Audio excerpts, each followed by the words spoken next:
Opposite के साथ मैं हूं मदीहा इकबाल।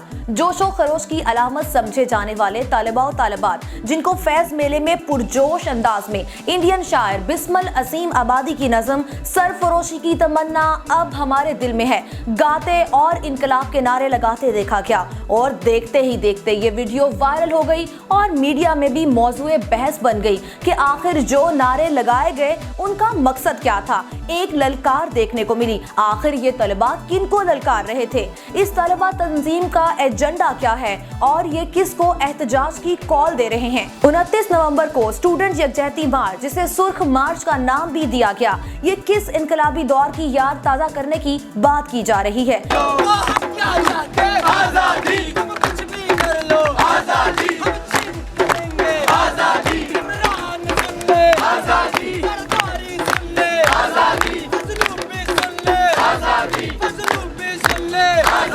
गिलगित का नारा आजादी, कश्मीर का नारा आजादी, पंजाब का नारा आजादी, बलूचिस्तान का नारा आजादी, केपीके का नारा आजादी, ये सिंध का नारा आजादी, मशाल का नारा आजादी, भाजपा का नारा आजादी, हसन नासिर का नारा आजादी, हम लेके रहेंगे आजाद रियासत में आजादी का हक किससे मांगा जा रहा है?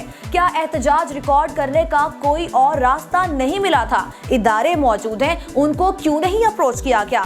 अपने एहतजाज में रियासती इदारों के खिलाफ नारेबाजी का मकसद क्या था? ऐसी कौन सी सूरत हाल है जिस बिना पर ये तलबा तंजीमें इस नहज तक पहुंच गईं कि इन्हें हुकूमती और रियासती इदारों के खिलाफ एहतजाज करने की जरूरत पेश आई? इस तलबा तंजीम को पसे पर्दा किन अनासिर की सपोर्ट हासिल है जो इनकी माली मुआवनत कर रही है? और 29 नवंबर को होने वाले एहतजाज का खर्चा किसने उठाया? यूनिवर्सिटी तलबा को एहतजाज में हिस्सा लेने और मुल्क में गैर यकीनी सूरत हाल पैदा करने का मकसद तलबा के हकूक की बहाली है या तलबा को रियासती इदारों के खिलाफ आवाज उठाने और बगावत पर आमादा करने की साजिश? स्टूडेंट यकजहती मार्च से इन तलबा को क्या कामयाबी मिली? क्या रियासती इदारे इन पर नजर रखे हुए हैं?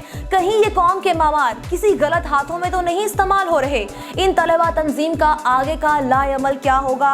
ऐसे बहुत सारे सवालात हैं जिनका जवाब जानना इंतहाई जरूरी है इससे पहले कि कहीं देर ना हो जाए। अगर आपको वीडियो पसंद आई है तो लाइक करें, कमेंट करें और शेयर भी करें।